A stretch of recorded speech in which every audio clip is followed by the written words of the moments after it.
नए संसद भवन का उद्घाटन 28 मई 2023 को प्रधानमंत्री नरेंद्र मोदी के हाथों द्वारा होगा या नहीं, इस पर अभी भी सस्पेंस बना हुआ है। दरअसल नई संसद के उद्घाटन का मामला अब सुप्रीम कोर्ट पहुंच गया है। सुप्रीम कोर्ट में जनहित याचिका दायर कर भारत के राष्ट्रपति द्वारा नई संसद का उद्घाटन करने के लिए लोकसभा सचिवालय और भारत सरकार को निर्देश देने की मांग की गई है। बता दें कि सुप्रीम कोर्ट के वकील सीआर जयासुकिन ने ये याचिका दाखिल की है, जिसमें कहा गया है कि उद्घाटन समारोह में राष्ट्रपति को शामिल नहीं करके भारत सरकार ने भारतीय संविधान का उल्लंघन किया है।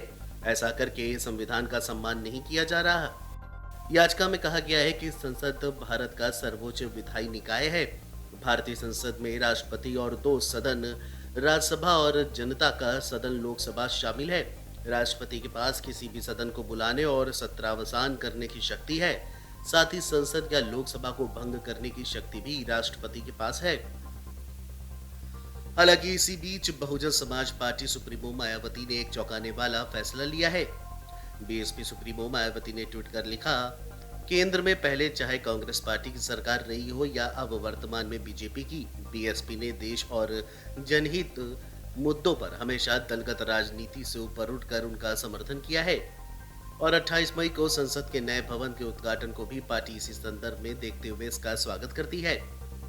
इसके साथ ही मायावती ने एक और ट्वीट कर लिखा, राष्ट्रपति द्रौपदी मुर्मू जी द्वारा नए संसद का उद्घाटन नहीं कराए जाने को लेकर बहिष्कार अनुचित है। सरकार ने इसको बनाया है, इसीलिए उसके उद्घाटन का उसे हक है। इसको आदिवासी महिला सम्मान से जोड़ना भी अनुचित है। ये उन्हें निर्विरोध न चुनकर उनके विरुद्ध उम्मीदवार खड़ा करते वक्त सोचना चाहिए था।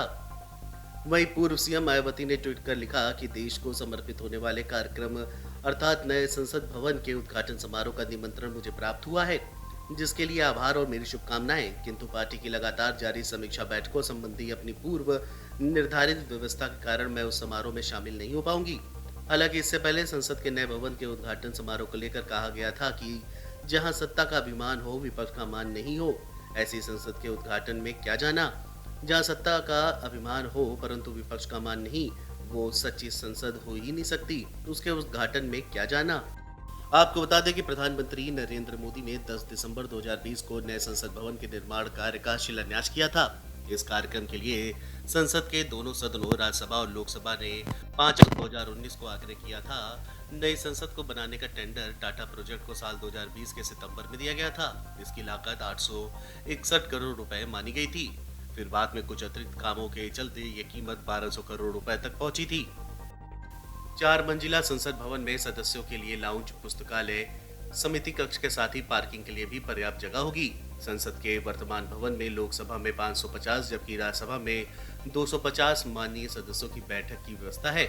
भविष्य की जरूरतों को देखते हुए संसद के नवनिर्मित भवन में लोकसभा में 888 जबकि राज्यसभा में 384 सदस्यों की बैठक की व्यवस्था की गई है।